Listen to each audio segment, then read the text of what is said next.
Rajat, Amit Shah is walking the talk. He's given timeline, 6th and 8th. But when we talk about these highways, the challenges are immense. Uh, do you think that the government will be able to seriously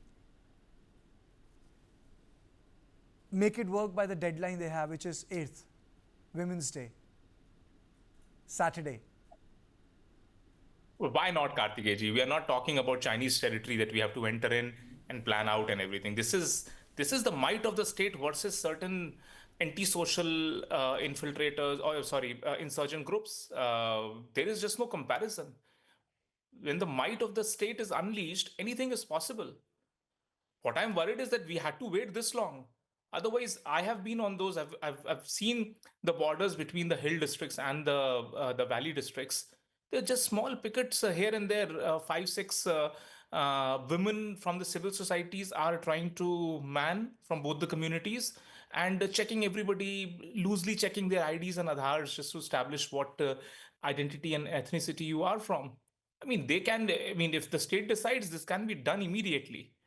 I think what message is being given very clearly is that absolutely there will be zero tolerance to any kind of a nuisance creator in this whole thing. There has been an ultimatum to submit all the weapons, and those who shall not do that, fury will unleash on them. And I think now, if anybody attempts to create even a small gunfire anywhere in the hill or in the valley, I believe the state should clamp down and set such a ferocious example that everybody shivers. And I think that is what Home Minister Amit Shah ji has made up his mind, and that is how he's executing. It is not like we are invading another country and therefore we need to do XYZ planning. This is our nation, and it belongs to all of us as much as it belongs to Meiteis and the Cookies.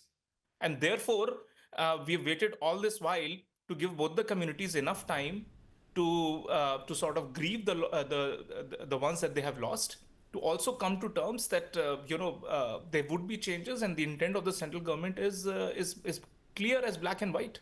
And I think the message should go down to all of these stakeholders in as clear terms as possible. Okay. Mr. Bansal, what is the biggest challenge when we talk about opening all these 4 highways? And why are these 4 highways important? Please, I need my viewers to understand. They must be thinking, why have I mentioned these 4 highways?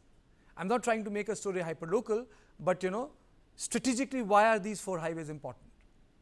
Okay, fine. Kartike, first of all, the intent of the central government is welcomed. The way they want to open up the highways and the way they want to settle up the peace into the state. Now, why these highways are important? First, let's take highway number 1, which is going from Imphal to Kangpokpi and then Senapati and further to Dimapur.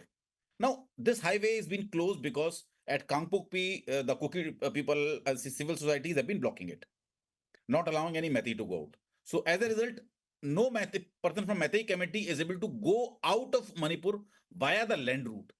So they are confined. They can either go out by air through Imphal airport, or they can remain in the valley. Same goes to the people from Kuki communities who are in Tengnopal area or who are in Churachandpur area. They cannot take a flight from Imphal airport, which is just an hour away from their homes. They have to take a 14-15 hour long detour, go to Aizawl and take up a flight. Even people, there have been people who were severely sick, who needed medical care, who needed to be evacuated, and a lot of people suffered because of that. Coming on to Jiribam route.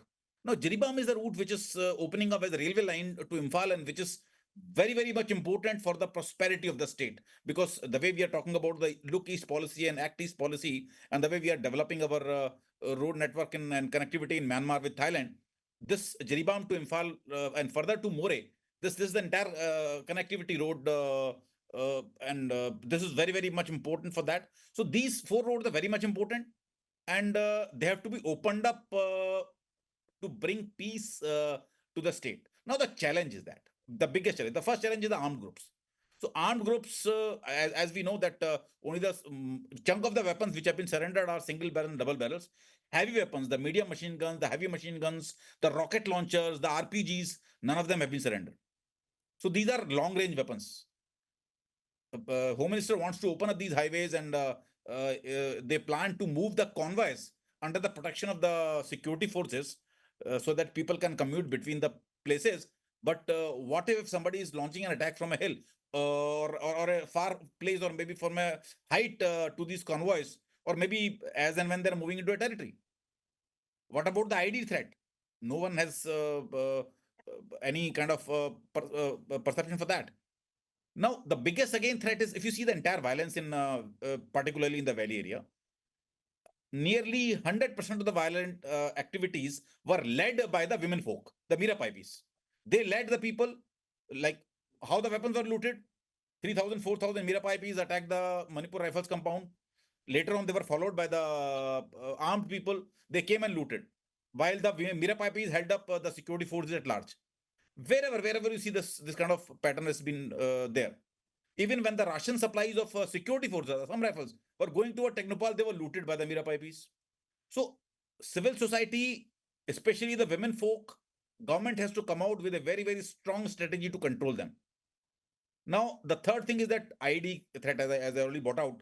So, in case ID, you need to have a proper road opening parties, road sanitization parties on the road. And to control these 4 roads, you need a very, very humongous amount of manpower, security forces. And I presume that on each of these highways, you need at least 10 to 15 companies in addition, which can keep these roads sanitized all the time and keep it open. So will government be able to secure or keep these this much of manpower available and security force available? So these are the challenges. Okay, I think you have broadly summed up, Mr. Mishra. The challenges have been summed up. Do you think that it can be done with the convoys, with the additional deployment of the forces? Karthikeya, I will tell you that all these 4 highways,